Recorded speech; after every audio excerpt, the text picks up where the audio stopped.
तो दोस्तों, रोचक तथ्य के नए एपिसोड में आप लोगों का स्वागत है। आज मैं आप लोगों को बताने वाला हूं एक ऐसी जानकारी जिसे सुन के आपके रोंगटे खड़े हो जाएंगे।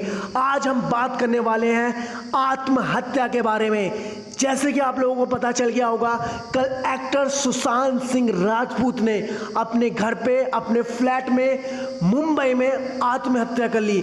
जी हां, आत्महत्या करना कितना सही है, कितना गलत है। जिस भगवान ने हमें ये रूप दिया, जिस भगवान ने हमें ये आत्मा दी, उसको अपने हाथों से ही मार देना, उस शरीर को अपने हाथों से ही मार देना कितना हद तक सही है, कितने हद तक गलत है।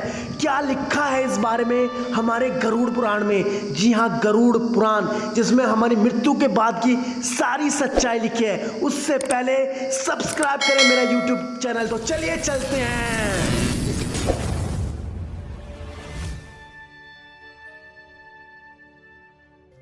आत्महत्या। दोस्तों, कौन सा ऐसा इंसान नहीं होगा जिसने अपनी जिंदगी में उतार चढ़ाव ना देखे हो।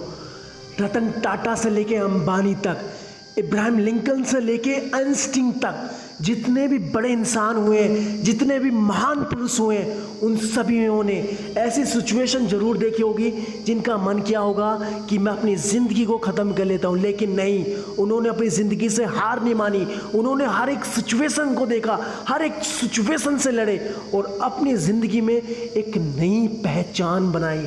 तो दोस्तों, ज़िंदगी देखो भगवान देता है, जो उम्र वो निर्धारित करता है, उस उम्र तक हमें अपनी ज़िंदगी में संघर्ष करना चाहिए।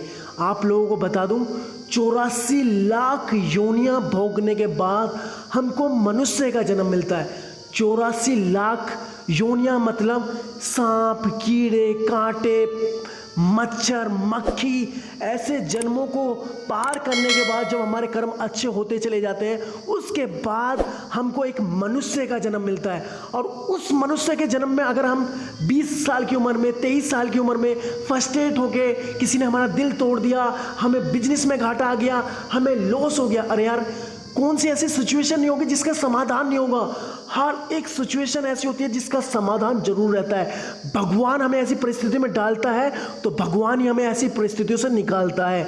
तो गरुड़ पुराण में क्या लिखा है अगर हम आत्महत्या कर लेते हैं तो दोस्तों, उसमें लिखा गया है, अगर हम अपनी आत्मा को, यानी कि अपने शरीर को, देखो हमारी आत्मा अमर और अजर है, अगर हम अपने शरीर को फांसी से आग लगाकर अपने समय से पहले मार देते हैं तो हमारी आत्मा भटकती रहती है। तो क्या लिखा है गरुड़ पुराण में? उसमें बताया गया है कि मनुष्य की उम्र अगर भगवान ने 100 साल निर्धारित की है, उससे पहले वो फांसी या फंदा लगा के अपने आप को मार लेता है, तो सबसे पहले तो उसकी जान निकलने में तड़प तड़प के उसकी जान निकलती है। उसके बाद उसकी बॉडी उस जगह खड़ी रहती है जहाँ उसकी लाश पड़ी हुई रहती है और वो बार बार अपनी लाश से, अपने घर वालों से चीख चीख के कहता है कि मुझे माफ़ कर दो, मैं उस टाइम पे ये चीज़ समझ नहीं पाया मेरे साथ क्या होगा क्या नहीं होगा, लेकिन अब मेरे सामने समझ में आ रहा है। क्योंकि दोस्तों, वो उससे मुक्त तो नहीं होता। आदमी सोचता है आत्महत्या करने के बाद वो सब चीज़ों से मुक्त हो गए, कहीं और दूसरी दुनिया में चला जाएगा, लेकिन ऐसा नहीं होता दोस्तों। उसको उसी दुनिया में रह के वो पूरे के पूरे 100 साल भुगतने पड़ते हैं। अगर भगवान ने आपकी उम्र 100 साल बनाई है तो आपको 100 साल, यानी कि अगर आप 30 साल की उम्र में आत्महत्या कर रहे हैं तो आपको आने वाले 70 साल इसी धरती पर, इसी पृथ्वी पे काटने होंगे।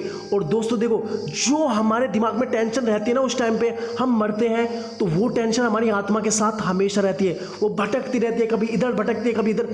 जब हम लोगों से बात कर सकते हैं तो आत्मा एक ऐसी चीज़ रहती है, हम किसी से वो किसी को एक्सप्लेन नहीं कर सकती, किसी को कुछ बता नहीं सकती है, तो उसको जीना कितना मुश्किल हो जाता होगा। हम एक संसार से बंधे हुए हैं, यहाँ पे हमारे रिश्ते भगवान ने बनाए, मम्मी पापा, दादा दादी, भाई, दोस्त, फ्रेंड। तो दोस्तों, जब हम मर जाते हैं तो इन सब से हमारा कनेक्शन टूट जाता है। जो हमारी आत्मा है वो अकेले सब कुछ देखती रहती है, सब कुछ भटकती रहती है और हर दिन मरती है। उस टाइम पे उसकी आत्मा ये कहती है, काश मैं ये गलती नहीं करता तो आज मैं कुछ ना कुछ करके अपने आप को सुधार लेता और अपनी पूरी 100 साल की ज़िंदगी जीता। जब तक वो आदमी अपनी पूरी की पूरी 100 साल की आयु को प्राप्त नहीं हो जाएगा, उसकी आत्मा इस पृथ्वी पे भटकती रहती है। तो यही इस गरुड़ पुराण में लिखा है। तो दोस्तों, अगर मरने के बाद भी हमें इस पृथ्वी पे ही भटकना है, तब तो हम अकेले भटकेंगे। अब कम से कम हमारे दोस्त यार तो साथ हैं हमारे, जो इस सिचुएशन से हमें निकाल देंगे।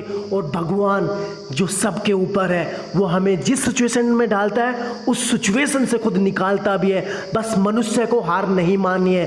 तो इसी रोचक कहानी के साथ हम सुशांत सिंह राजपूत जी को भावपूर्ण श्रद्धांजलि देते हैं और उनकी आत्मा की शांति की कामना करते हैं। तो ऐसी रोचक जानकारी के लिए सब्सक्राइब करें मेरा YouTube चैनल। तो मिलते हैं नई कहानी के साथ।